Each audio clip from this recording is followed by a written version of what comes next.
Welcome to the Allo.Capital podcast. If you're just joining us, this season we are summoning Allo.Capital, a new spinout from Gitcoin that is designed to build the capital allocation layer of the next internet. I think there's big upside here. Capital allocation is a multi-trillion-dollar design space.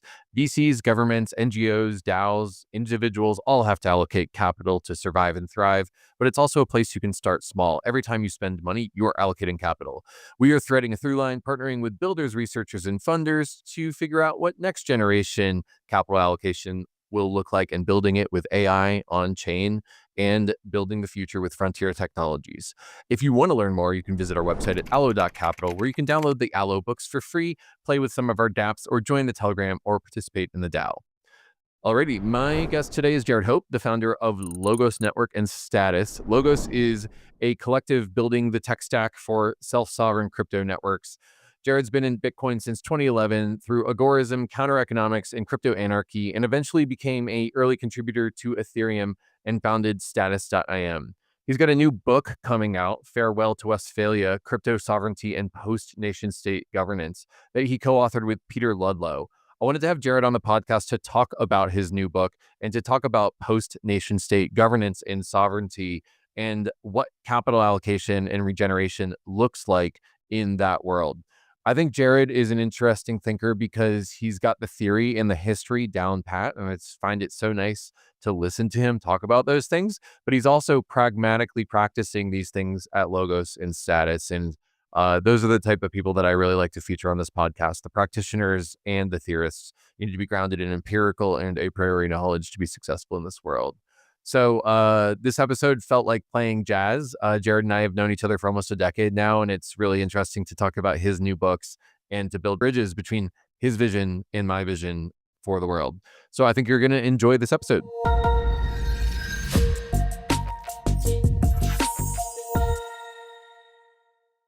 All right, and we're live. Jarrad, how's it going? Would you tell us a bit about what led you here and what inspired you to write your new book, Farewell to Westphalia? Yeah, I guess it's a really long story. Maybe it's like a Nietzschean sort of organizing life principle. But from a very early age, I got the tail end of like phreaking. So this is like, back in the days when like you used a modem and dial up to connect to the internet. But just before then, like in Australia at least, we had BBSs still going. So you would dial into some person's computer and like they would have like this sort of text-based bulletin board and like various files like games to download and so on. But as a young lad, that racks up the telephone bill of your parents quite a lot, and so uh, creative individuals will find their way into phreaking. This is the idea of like hacking phone lines and being able to get cheap calls and these sort of things. This is freaking with a PH, I think, not with an F, if Correct. I Yeah, recall. yeah, not Yeah. getting freaky, but yeah, like yeah, freaking with a PH, exactly.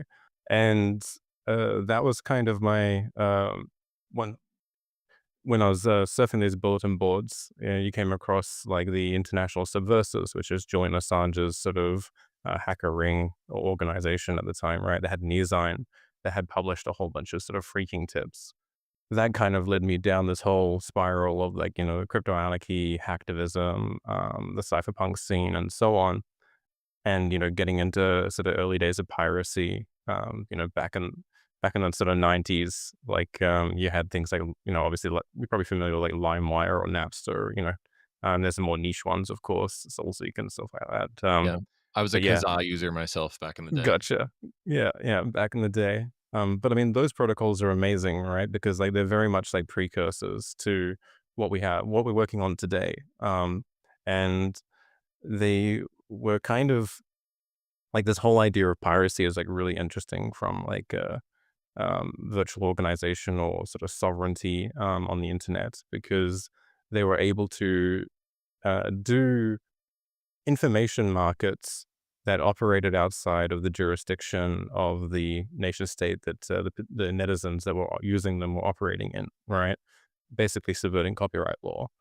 And this is really analogous to like this other book that I'm super fascinated in called The Pirate Organization, where they kind of look at piracy as like a function of the expansion of capitalism, and which is like a really unique perspective in my view. This is actually kismet because I've been reading a book about piracy as like how pirates win and like startup cultures that resemble piracy Yeah, is a winning culture. And actually, all of the stuff that we were taught about pirates in our childhood was kind of like propaganda against. I mean, there were bad parts of pirate culture, but there's also a lot of really good parts, and that's the point that the book makes, I think. of course, regime propaganda, right? We're submersed in it, all right? And yeah, like I mean, I mean, they do operate, like these organizations do operate in sort of gray legal areas, and that's kind of the point. Like they're adaptive in ways that, formalized organizations can't. But as a result of that, they can start operating under new sort of economic domains, and then you start to see the that sort of economic transactions on new marketplaces start to become more and more formalized as the state expands into that region. So then, like in the days of sea piracy, you would have like state-sanctioned pirates, which would be corsairs, right? And they will come along and they'll basically be doing the same things the pirates are doing, but they're okay, they're legal. um, and like a similar thing happened with these sort of peer-to-peer music sharing programs, right? You had like the rise of things like Spotify or Netflix, which kind of are the same kind of idea or economic activity of streaming music or getting music through a digital medium, but had now been sanctioned by the dominant authority, and all the gatekeeping that comes along with that. But at the same time, like, going back, rewinding the clock a little bit on the journey, freaking being online, also grew up in like rural Australia. So like my closest sort of neighbor was like a kilometer away. Um, so you found myself like a lot of misspent time on the internet and diving into these sort of online virtual worlds, right? And so back in the BBS days, you had like these text-based multiplayer games, moves or muds, and so on. Um, and in the sort of 90s, you had like chat programs, but like 3D chat programs. And like why I bring this up is because this famous example of Lambda Moo. And so Lambda Moo was this multiplayer sort of notepad game that people were participating in, and like they're all like role playing, right? But what was fascinating about these domains is that people start to treat them really seriously, and like their brains start to think that like the virtual objects are like as equivalent to like a real object or whatever. And there was this object in Lambda Moo, which was a voodoo doll, and some unscrupulous person got a hold of this and started using the voodoo doll to perform actions on the behalf of other people, and it just happened to be sexually related actions, right? And now the person that the voodoo doll was put on used against did not like this, right? And so this caused a whole sort of social drama. And before you knew it, there was the need for arbitration, the need for governance. You moved away from a monarchy of a sysadmin to basically a sort of democratic like structure for governance in this sort of virtual world. And yeah, you had arbitration systems and like full on fledged sort of governing institutions, which I think is surreal. But I saw the same thing in the mid 90s with the sort of precursor to Second Life. It's like a 3D chat program called Active Worlds. But here, because you had like something like Decentraland, right? You had like this sort of 3D property. Now you have property rights, and now you have like villages next to villages, and a whole bunch. The same thing happened. You need like governance started rising up, means of trade and so on. And there was this paper that sort of came out around late 2000s that I forget the name, but basically equating like the economies, like the GDP of Ultima Online and World of Warcraft, these massively multiplayer RPGs, and these economies were the same size as like or larger than some small nation states, right? And this kind of Yeah. like really blew my mind. Kind of foretells the rise of Bitcoin and Ethereum, where now I think I forget where Bitcoin is on the nation state index if it was a GDP, but I think it's getting up there into the top 25 at least by now. Exactly. And so that was kind of like the mind blowing thing, right? And like you basically have these sort of three threads coming together, and particularly with Bitcoin, showing that you could secure a monetary policy in a hostile environment, like against state adversaries, right? I'm like, that's really, really fascinating that you can have some kind of order that is able to maintain its own integrity, its own sovereignty, in this sort of new geography that is cyberspace. and has real world effects. People buy mansions, Lambos, all of these things with the kind of the cryptocurrencies that are coming out. Yeah, I mean, I guess like the one last thing I'd add to that was getting, that's how I got into sort of crypto more or less, through this counter economics and agorism as well to throw in there. Why not? These ideas kind of came together to me. And at the same time, like this is also really already known in the 90s, right? So like you had a lot of crypto anarchists talking about, Timothy May, John Barlow and stuff like they're talking about independence in cyberspace, libertarian cyberspace. You had Islands in the Nets. It's a great fiction book. You had Jerry Everard coming out with a book called Virtual States, and this crazy book called by Hackam Bay called The Temporary Autonomous Zone, right? And so like all of these sort of extropians or crypto anarchists were already envisioning like what the consequences of these technologies would be, right? Even the Tor project, which you're probably familiar with, was called Freehaven before that, right? So like this idea that you could do a haven online was like super, super compelling to me.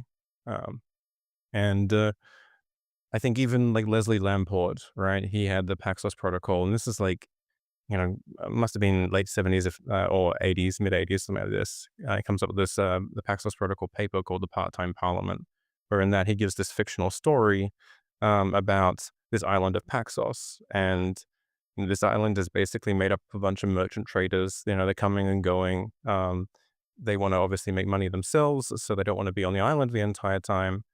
But at the same time, they recognize the need for government, to sort their legislation and their marketplaces and so on.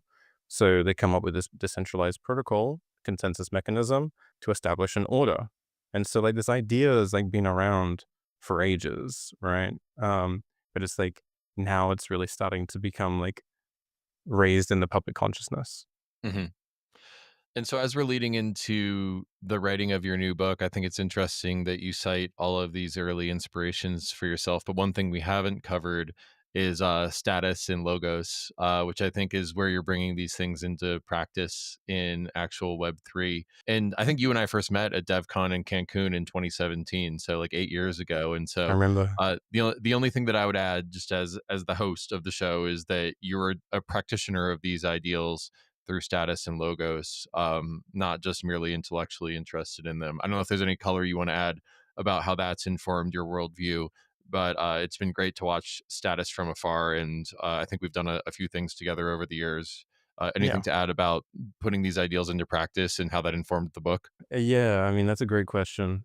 So in like status is actually was called this. It was called a few things in the past, right? So in Bitcoin days, it was unreleased. It was called Coin Hero. It was an SPV client for Bitcoin. Um, then when I moved over to Ethereum, it was called Sing, like SYNG, right? And this is named after the Philip J. inkstand that was used to sign the Declaration of Independence in the U.S. Constitution, right? The idea being is that like with a you could put that power of that pen, that ink, into the hands of everybody deploying smart contracts. And then status was actually a shortened version of the state of us, right? Which is like a more proto idea of me trying to push this ahead. And so, I view Ethereum as like a form of, cyber state or digital order, just like Bitcoin is, and so like status was like the interface that you would interact with this order, essentially, right? So that's why, status it takes a lot of inspiration from something like WeChat, right? Like this sort of super app concept. Ideally, it becomes this sort of interface for or a daily operating system for your life, right? And that's how I imagine that like these sort of systems will end up looking like is that it would be basically an application on your phone. Hopefully it has a complete disintermediated access to the order, which is not there yet, unfortunately. But one day we have Fluffy and Nimbus now, so like have light client protocols and stuff like that, which is great. So yeah, we've been very concerned with like the notion of privacy, right? And not only from like a position of you know uh, self sovereignty or personal privacy, but I actually view privacy as almost like a byproduct of impartiality. And so if a network, for example, can be coerced in some way, or information's leaking about its usage, then it can be undermined, or the sovereignty can be of the autonomy of the order can be undermined. And this is kind of what we saw around, certain incidents in the past with certain overstepping institutions and developers going to prison, right? And this has also led to concerns of transaction censorship, which is basically undermines the whole point, well, for the technology, in my view. So I guess that kind of brings me into Logos, right? So Logos is very much inspired by like the early 2014 vision of Ethereum, right? Which basically takes three protocols. You had decentralized file storage, you had private messaging, and you had obviously the blockchain, or like some kind of order. And like all three of these protocols like make different trade-offs in terms of bandwidth, storage, these sort of things, which is kind of why you need this sort of holy trinity, and was actually the reason it was called Web3, not just because it was the next increment on Web2, right? Sorry, just to interject, the Holy Trinity, was it compute and messaging and storage? Was that the Holy Exactly. Trinity? Okay, cool. Exactly. Yeah. At least that's my interpretation. Maybe that might be revisionist, but I don't think so. Well, I think that the early Ethereum white paper was, if I recall, that was the Holy Trinity of the early Ethereum, but it really ended up just being sort of smart contracts. And so was the Logos vision sort of informed by that early Ethereum vision? Exactly. Yeah, Okay. I'm still committed to that idea, even though it's like 9, 10 years on from there. But yeah, I love that idea. I think that that's necessary. And there's some reasons for that, right? Not only from like a technical standpoint, but um, from a sort of political standpoint, right? One way to think about it might be that if you can imagine Tor, right? So as Tor is this sort of anonymous communication network. It's been instrumental in getting dissidents or political dissidents or political opponents messages out or voices out, right? It was instrumental in the Arab Springs. It's been attacked by China, Russia, Turkey, and so on, and yet it still prevails. Now, one of the weaknesses is in Tor isn't really in Tor itself. It's doing its job well, but it's only really securing the sort of end-to-end communication, right? And deobfuscating who is talking to who. But how this sort of system is really attacked is like server misconfigurations, right? So like if you still have to run a server somewhere physically in the world, and if someone can identify that server, they can probably go and do a police raid on that and take it down, find out who controls that server or owns that server. If you think about like Tor as this sort of territory in or political geo boundary in cyberspace, it is unable to like fully establish an economy within it because of this particular attack or threat, right? Like, and so I don't know if you go onto any services on there, but you'll find that it's not a pleasant experience, let's say, because it's just everyone's sort of like hyper afraid, right? Like their security is under threat, and if they don't protect themselves, and they're responsible for protecting themselves, you get this sort of like weird sort of user experience. Let's put it this way. With these kind of technologies, you can create like true decentralized applications. Like we use the term all the time, but we've kind of forgotten about it, right? Like most decentralized applications are running on a server, and like maybe they have some tokens or something like this. So that's kind of like, a potential future world in which you can have this completely um, disembodied sort of jurisdiction with its own economy, that maintains its own integrity. So we started with the early inspirations, and then we moved on to status and logos and putting these ideas into practice. And I'm interested now to bring us forward to the book, which is entitled again "Farewell to Westphalia: Crypto Sovereignty in the Post-Nation State Governance." I'd love to get into that. So, what was the Peace of Westphalia? What even was Westphalia, and why farewell? Okay, yeah, great question. So when we think of like sovereignty or nation states today, right, we're really thinking about a technology that is close to 400 years old, right? And this comes from signing what's called the Treaty of Westphalia. This treaty basically ended a 30 years war, right? And this war was basically sparked during the defenestrations of Prague, where you had it was basically a Protestants versus Catholics sort of dispute, right? A religious dispute, in which you know this basically raised into question like why all these people in a certain level of authority, and like how can we maintain our own belief systems, and our own governance and stuff like this. But you have to also think about what the world was also like at that time. And back then, uh, you had many different like overlapping authorities, right? Like, um, today, like, I'm an Australian citizen, people are American citizens, and also you're basically a property of the state since birth, right? All of these sort of governments or nation states have like autonomy over their own regions, right? And that's basically what the Treaty of Westphalia did, right? Is it gave governments exclusive rights of governance over their own internal territories.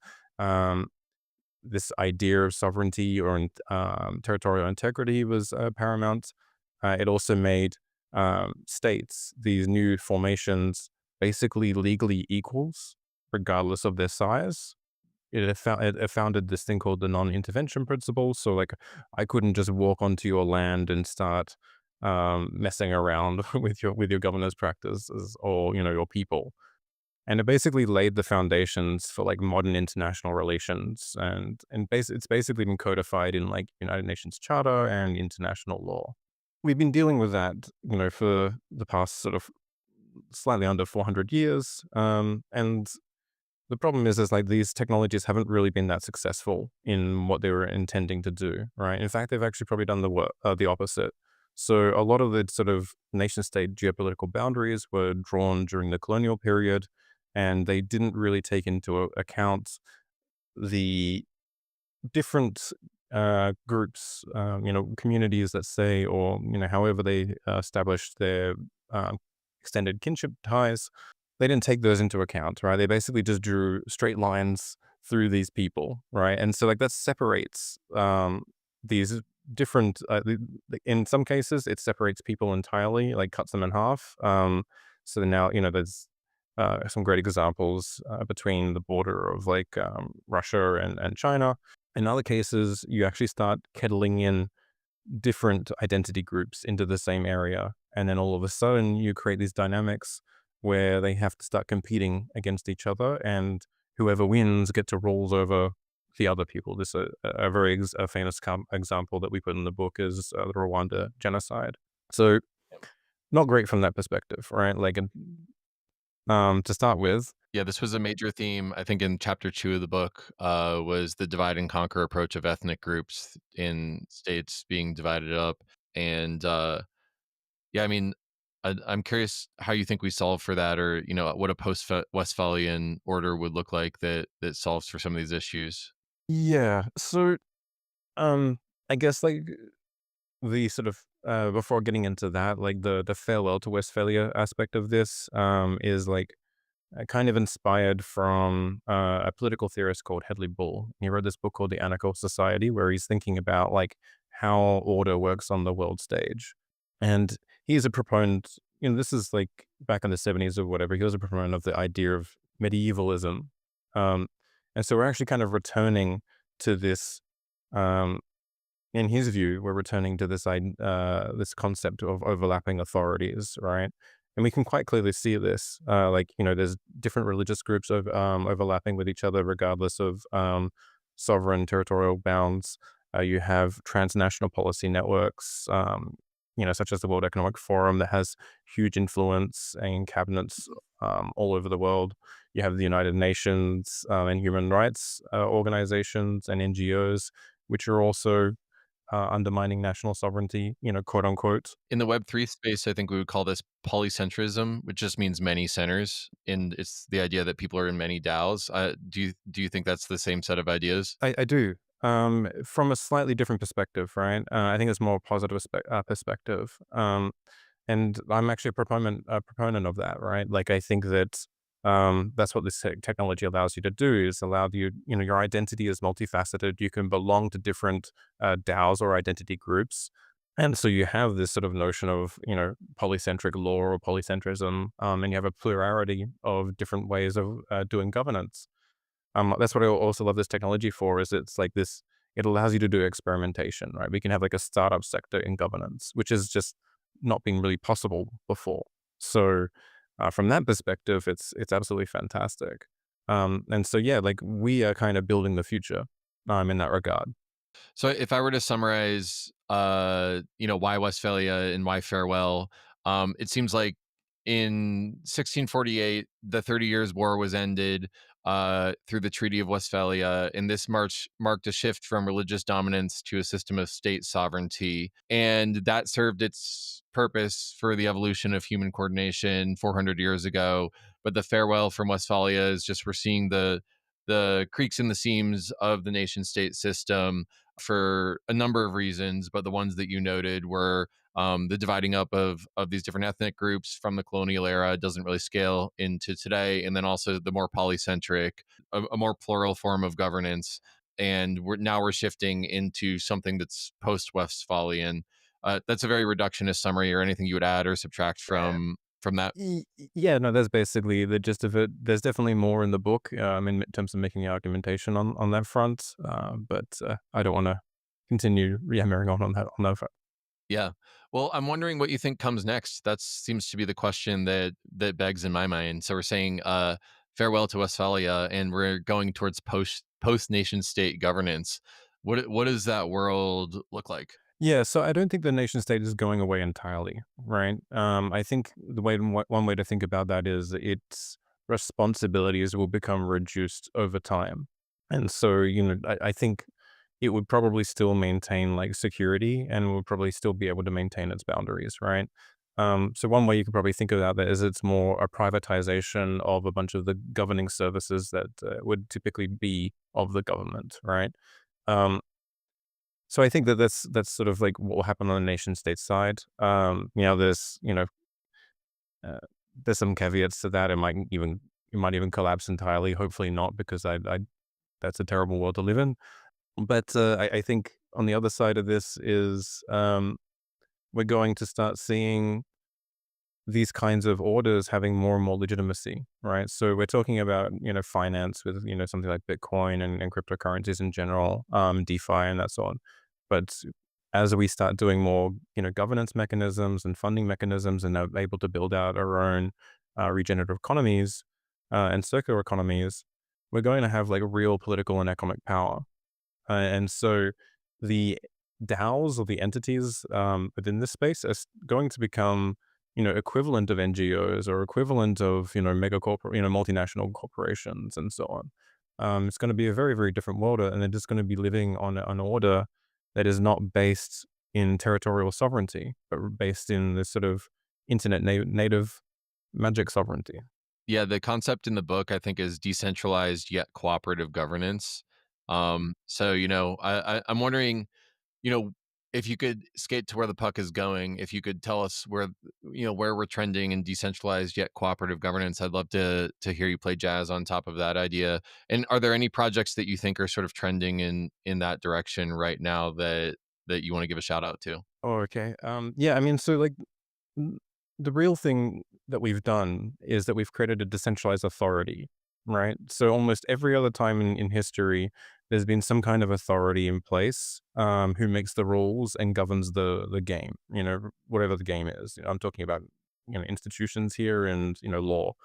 We've now created an order where it's basically a form of parliamentary sovereignty that is like hyper parliamentary or hyper participatory, which is incredible.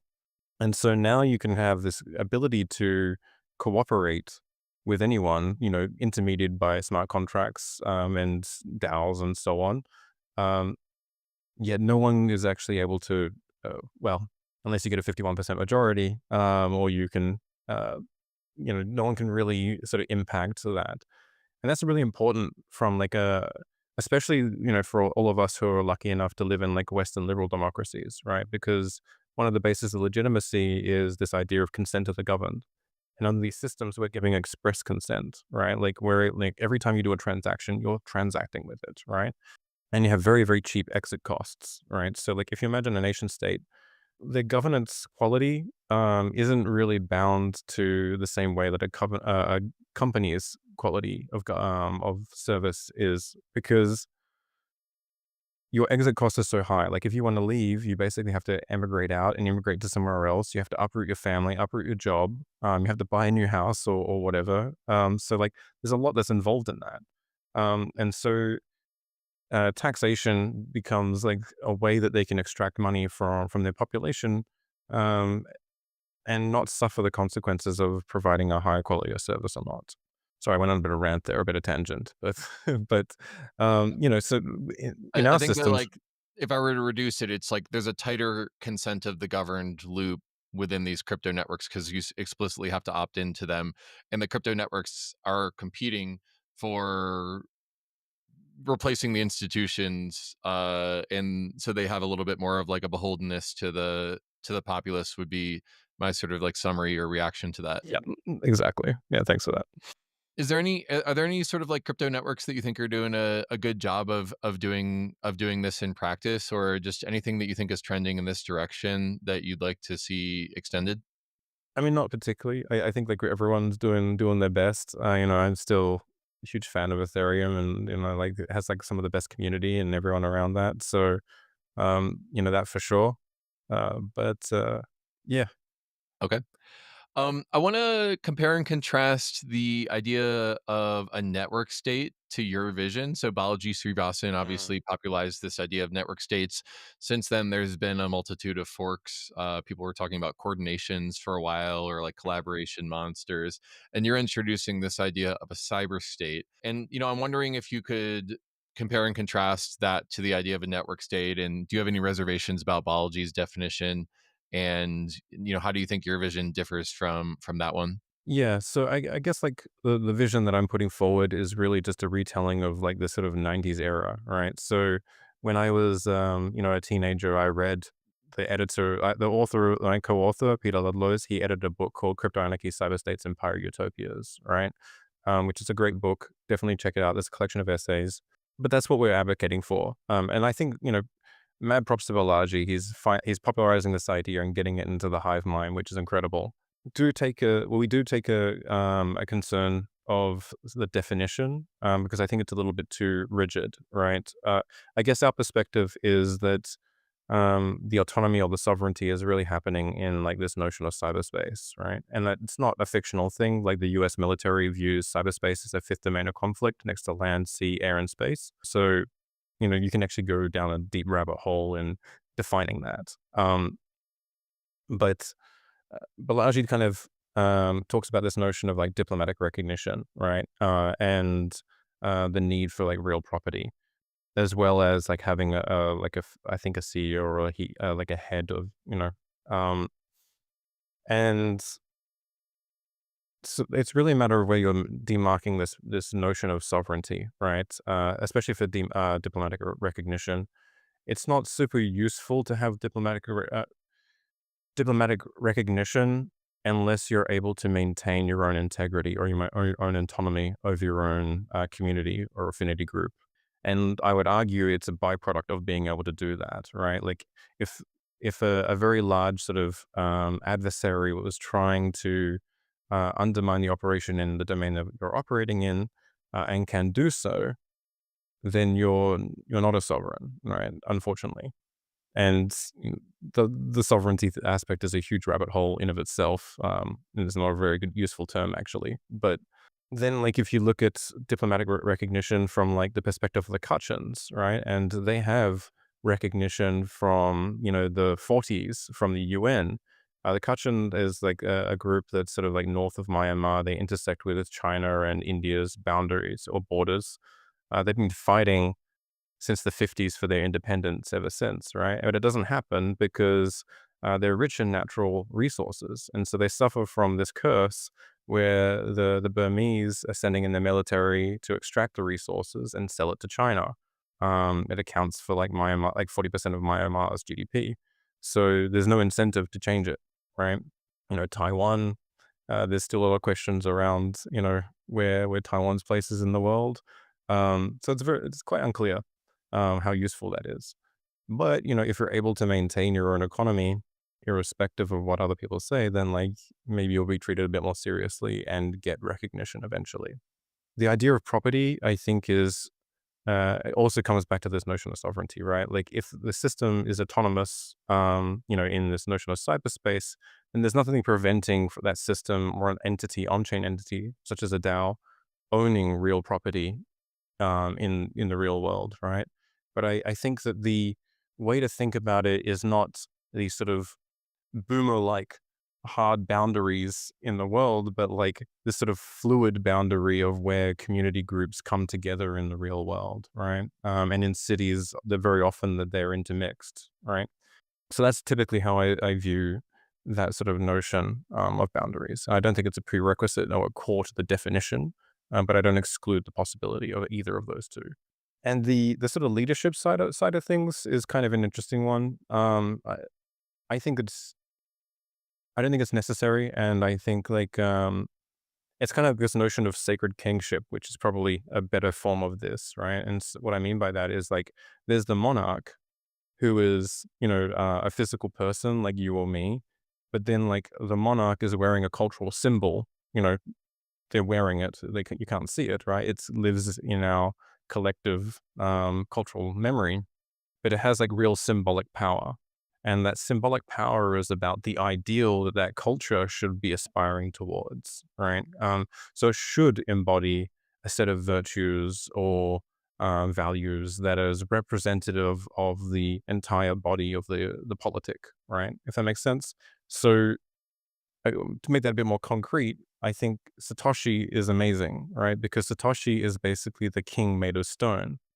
He launched this thing, had a set of ideals around what Bitcoin was, let's say, and then has disappeared, right?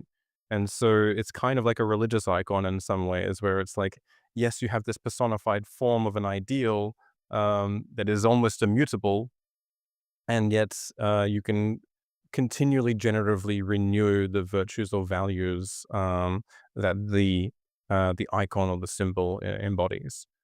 So from that perspective, I agree, but I don't think it's a hard requirement. And there's also other ways you can achieve that without having that particular symbol. Man, there's so much I want to ask about, but we're getting into our last 10 or 15 minutes together. So maybe where I'll steer us is a bridge between my audience and I think the audience that you're trying to reach with this new book. I'm wondering how you feel like regenerative crypto economics or people who are into collective action, things in that sort of angle. What are the key takeaways from the book, and how can we build a bridge between sovereignty and interconnectedness and this idea of anarchy and collective action, social change, the things that I'd say like my more solar punk audience tends to think about.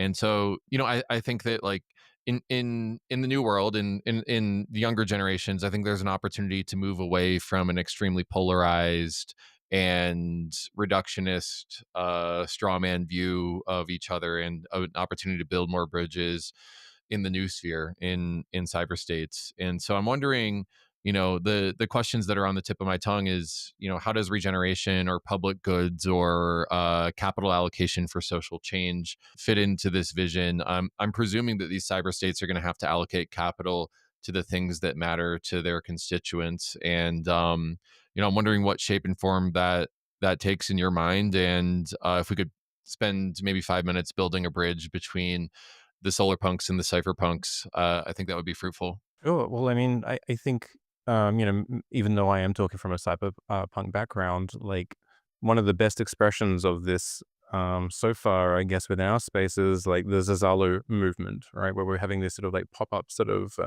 communities. We get to hang out together for, a few months or whatever, and actually practice what this is like in the real world. So I think that there's a seed of something there, which is great. I think what I would like to see though is they run the risk of being a little bit too insular.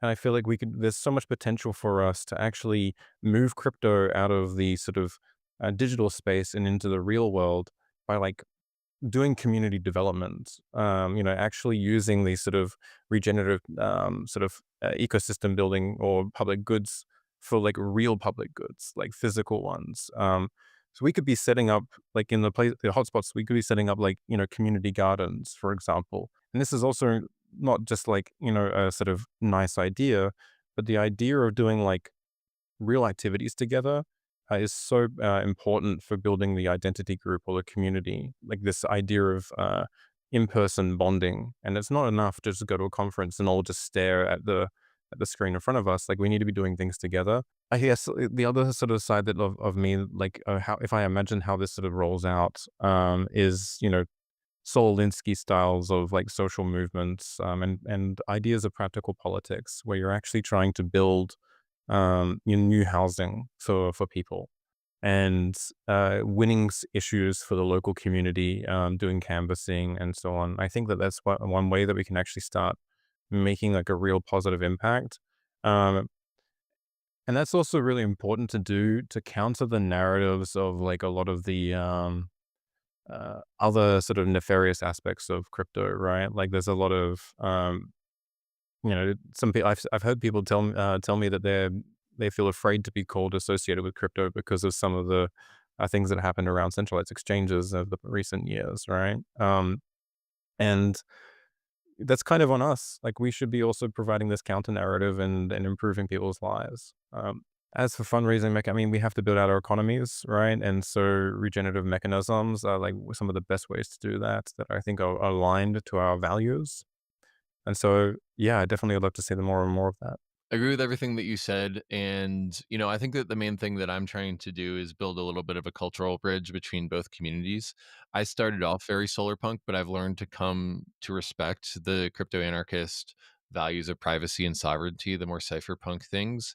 And I think that the worst thing that we could do is fall into polarization and tribalism, like the generations before us did. And I think the best thing that we can do is build a cultural bridge so that solar punks can discover cypherpunk and cypherpunk can discover solarpunk. And I think that it turns out that I think you need both. I think they're mutually Oh, yeah. supportive, and I really hope that millennials and Gen Z and Gen Alpha can discover that and hyperstition it and make it into reality, because I think that both sides are important, and I wish less people grew up with only one value set and more people could discover that plurality, that polycentric set of values. So that's my addition to your answer there. Interesting. Yeah, I guess I never really viewed it as like mutually exclusive, just working on different areas, right? So like there's some trolls in the, trying to make things more and more secure. And then there's the enlightened, elegant ones that bring in all the good vibes and making it uh, approachable for a wider audience, right? So I think I told you before we were recording that consider myself an adversarial optimist. The failure mode of optimism is that you become naively optimistic and you don't account for adversarial thinking. And then, the failure mode of adversarialism is that you become cynical and nihilist. And so, to me, that's me, adversarial baby. optimism is a nice view of it. Sorry, what'd you say? That's me, baby. Yeah, exactly. I agree with that. Like, I think you need to have both of those to have a really sort of balanced view on what we're doing, for sure. Yeah, but knowing where your center of gravity is and pulling towards the opposite modality, I think, is an important agility. Well, let me pivot towards my final question since we only have a few more minutes left. If you are maximally successful in your work, and if the vision in your new book comes to fruition, what does the world look like in 10 years? So it's 2025. Take us forward to 10 years from now in 2035. Can you paint us a picture of a world in which you're maximally successful? I think the timeline is longer. If I'm brutally honest, like if I'm talking about the maximally successful version of this, I'm viewing this kind of technologies, the technologies that we're creating, as being like the um, disinterested medium that is used to settle agreements between nations, right? So you can almost view it as like a technology that United Nations is using. I don't think it'll be the United Nations, because I mean, in 10 years it probably will be, but like on 30 years, 40 years, probably not, or maybe not. and like huge polities that represent nations being able to use these technologies to come to agreements, so we can tackle global challenges that we are trying to do today. But there's no sort of skin in the game if you don't go ahead with some of the rules that you claim to have agreed to. So like this notion of collateralization at that world stage, I think will be hugely transformative. So yeah, it's a way of realizing an anarchical society without having a world government. Is there anything I didn't ask that you want to say?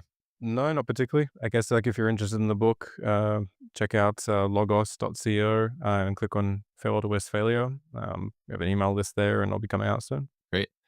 All right. Well, it's been great to talk with you and to follow your almost decade now career in the crypto world, and can't wait to see this come to fruition and to play more jazz together in the future. So, Jarrad, thanks for coming on the podcast.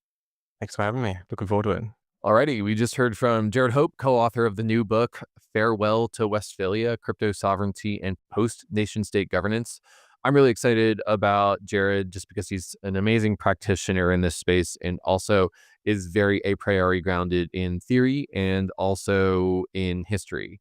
I think that the ideas in Farewell to Westphalia, Crypto Sovereignty and Post-Nation-State Governance are interesting mental floss for adversarial optimists like myself, people practicing capital allocation for regenerative purposes, and would encourage you to check out the book. Once again, you can get it at logos.co and then just click Farewell to Westphalia. I read the book myself, and I definitely think it's worth your time to read. Thanks for listening to the Allo.Capital podcast. This podcast features the people who are building the capital allocation layer of the next internet. Disclaimer, this podcast episode was for informative purposes only, not financial advice. Do your own research. Do not make any financial decisions based off of these episodes. In addition, disclosure, I own crypto assets like ETH, DAI, USDC, and GTC. Well, this was a fun episode with Jarrad, and I hope to do more bridge building episodes between cypherpunks and solarpunks in the future, and I hope that you will tune into them. So I'll see you on the next one. Peace and love. Goodbye.